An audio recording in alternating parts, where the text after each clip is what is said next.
No segundo ano do seu reinado, Nabucodonosor teve sonhos. A sua mente ficou tão perturbada que ele não conseguia dormir. Por isso, o rei convocou os magos, os encantadores, os feiticeiros e os astrólogos para que lhe dissessem o que havia sonhado. Quando eles vieram e se apresentaram ao rei, este lhes disse: "Tive um sonho que me perturba e quero saber o que significa." Então, os astrólogos responderam em aramaico ao rei: "Ó rei, vive para sempre. Conta o sonho aos teus servos e nós os interpretaremos." O rei respondeu aos astrólogos: "Esta é a minha decisão. Se não me disserem qual foi o meu sonho e não o interpretarem, farei que vocês sejam cortados em pedaços e que as casas de vocês se tornem montes de entulho. Se, no entanto, me revelarem o sonho e o interpretarem, eu darei a vocês presentes, recompensas e grandes honrarias. Portanto, revelem-me o sonho e a sua interpretação." Eles, porém, tornaram a dizer: "Que o rei conte o sonho aos teus servos, e nós o interpretaremos." Então, o rei respondeu: "Já descobri que vocês estão tentando ganhar tempo, pois sabem da minha decisão. Se não me contarem o sonho, todos receberão a mesma sentença. Vocês combinaram enganar-me com mentiras, esperando que a situação mude.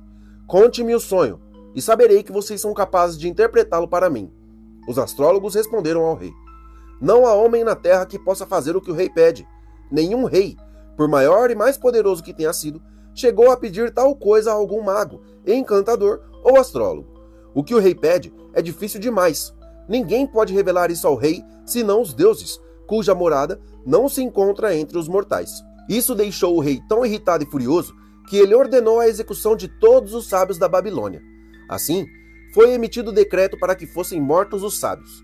Então, saíram à procura de Daniel e dos seus amigos, para que também fossem mortos.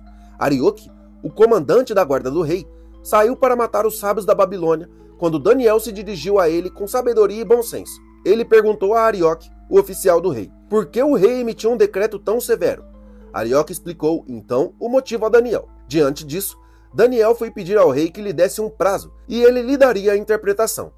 Daniel voltou para casa, contou o problema a seus amigos Ananias, Misael e Azarias, e lhes pediu que rogassem ao Deus dos céus que tivesse misericórdia acerca deste mistério, para que ele e os seus amigos não fossem executados com os outros sábios da Babilônia. Então, o mistério foi revelado a Daniel em uma visão de noite. Daniel louvou ao Deus dos céus e disse: "Louvado seja o nome de Deus para todo sempre. A sabedoria e o poder a ele pertencem. Ele muda as épocas e as estações, destrona reis e os estabelece. Dá sabedoria aos sábios e conhecimento aos que sabem discernir. Revela coisas profundas e ocultas. Conhece o que jaz nas trevas e a luz habita com ele. Eu te agradeço e te louvo, ó Deus dos meus antepassados.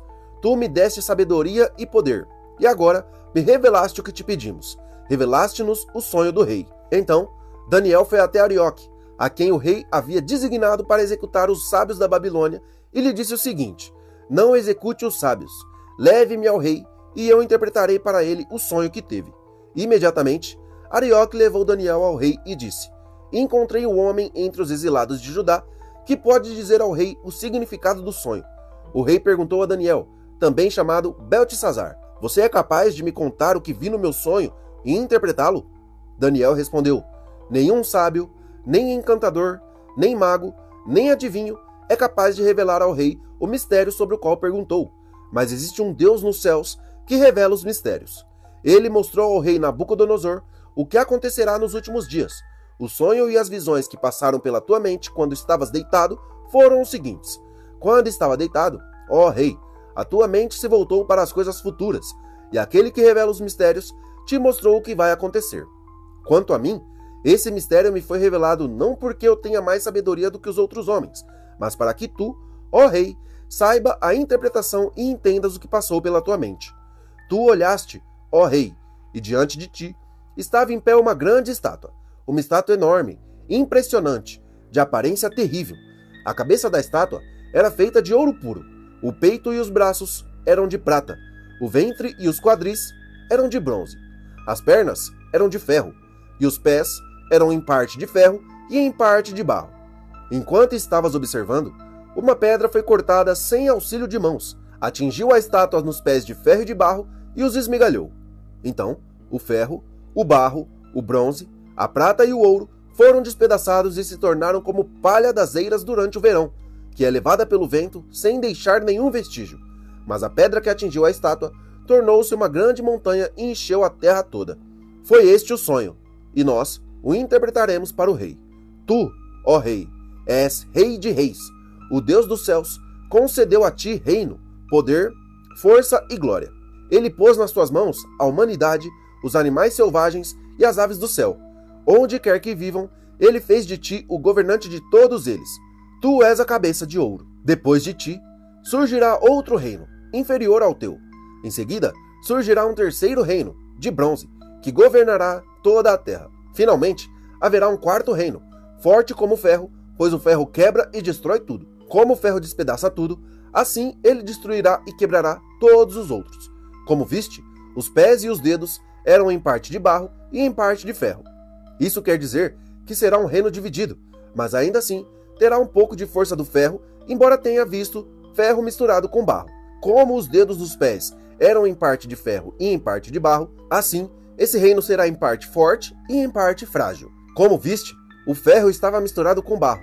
Isso significa que se farão alianças políticas por meio de casamentos, mas a união decorrente dessas alianças não se firmará, assim como o ferro não se mistura com o barro. Na época desses reis, o Deus dos céus estabelecerá um reino perpétuo, que jamais será destruído e que nunca será dominado por nenhum outro povo. Destruirá todos os reinos daqueles reis e os exterminará, mas esse reino durará para sempre. Este é o significado da visão da pedra que foi cortada de uma montanha sem auxílio de mãos, pedra que esmigalhou o ferro, o bronze, o barro, a prata e o ouro. O grande Deus mostrou ao rei o que acontecerá no futuro. O sonho é verdadeiro e a interpretação é fiel. Então, o rei Nabucodonosor caiu prostrado diante de Daniel, prestou-lhe honra e ordenou que lhe fosse apresentada uma oferta de cereal e incenso. O rei disse a Daniel: não há dúvida de que o seu Deus é o Deus dos deuses, o Senhor dos reis e aquele que revela os mistérios, pois você conseguiu revelar esse mistério. Assim, o rei pôs Daniel em um alto cargo e o cobriu de presentes. Ele o designou governante de toda a província da Babilônia e o encarregou de todos os sábios da província.